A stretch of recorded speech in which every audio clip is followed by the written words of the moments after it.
Assalamualaikum warahmatullahi wabarakatuh. Nama saya Muhammad Fauzan, NIM 1914-30107, mahasiswa jurusan Asuransi Syariah semester 5 kelas C. Di sini saya akan membuat sebuah video untuk memenuhi tugas UTS mata kuliah aktuaria. Oke, langsung saja ke pembahasan yang pertama terkait dengan sejarah perusahaan asuransi syariah yang ada di Indonesia.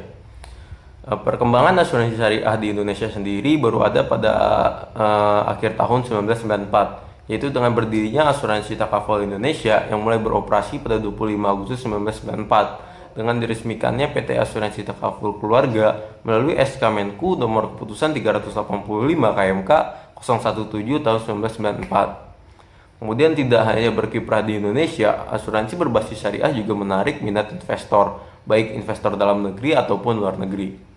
Kemudian sehingga bermunculanlah beberapa asuransi jiwa lainnya seperti PT Asuransi Syariah Mubarokah 1997. Kemudian ada juga beberapa unit asuransi syariah dari asuransi konvensional seperti MAA Asuransi tahun 2000, ada juga asuransi Great Eastern 2001, ada juga asuransi Tripakarta 2002, asuransi Bumi Putra 2003, asuransi Beringin Jiwa Sejahtera 2003, asuransi Jasindo Takaful 2003, ada juga asuransi Binagria 2003, dan masih banyak lagi asuransi syariah yang bermunculan pada tahun ke tahun berikutnya. Oke, lanjut ke pembahasan yang kedua, yaitu terkait dengan asuransi sosial dan jenis-jenis asuransi sosial yang ada di Indonesia.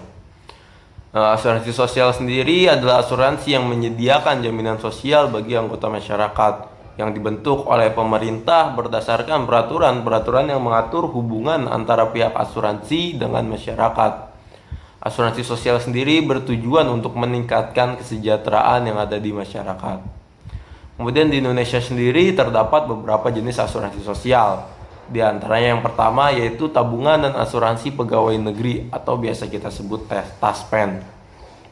Nah, asuransi ini merupakan asuransi yang berjenis tabungan hari tua dan dana pensiun untuk pegawai negeri sipil. Kemudian yang kedua yaitu asuransi kecelakaan lalu lintas atau biasa kita sebut dengan asuransi sosial kecelakaan.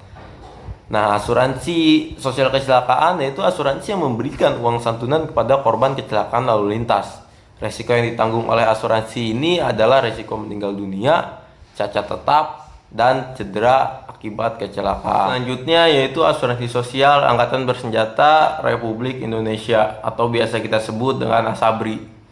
Nah, asuransi sosial jenis ini merupakan asuransi khusus untuk pembayaran dana pensiun untuk anggota TNI, anggota Polri, dan PNS Kementerian Pertahanan Republik Indonesia. Kemudian yang keempat yaitu BPJS Kesehatan dan BPJS Ketenagakerjaan. BPJS Kesehatan merupakan penyelenggara program jaminan sosial di bidang kesehatan yang merupakan salah satu dari 5 program dalam sistem jaminan sosial nasional. Kemudian untuk BPJS Ketenagakerjaan ini merupakan perlindungan bagi tenaga kerja untuk mengatasi resiko sosial ekonomi tertentu akibat hubungan kerja. Dan yang ketiga yaitu terkait dengan perbedaan asuransi syariah dan asuransi konvensional. Perbedaan yang pertama dapat kita lihat dari akad, di mana asuransi syariah mempunyai akad tolong menolong, sedangkan asuransi konvensional mempunyai akad jual beli. Kemudian perbedaan selanjutnya yaitu landasan hukum. Landasan hukum yang dianut oleh asuransi syariah yaitu sesuai dengan Al-Quran dan hadis. Nah, sehingga di dalam asuransi syariah apabila terdapat hal-hal yang terkandung di dalamnya larangan dari Al-Quran dan hadis, maka akan dihilangkan. Seperti halnya ada yang namanya masyir, ada yang namanya goror, dan ada yang namanya riba. Nah, mungkin itu saja perbedaan yang paling jelas yang dapat saya sampaikan terkait dengan perbedaan asuransi syariah dan asuransi konvensional.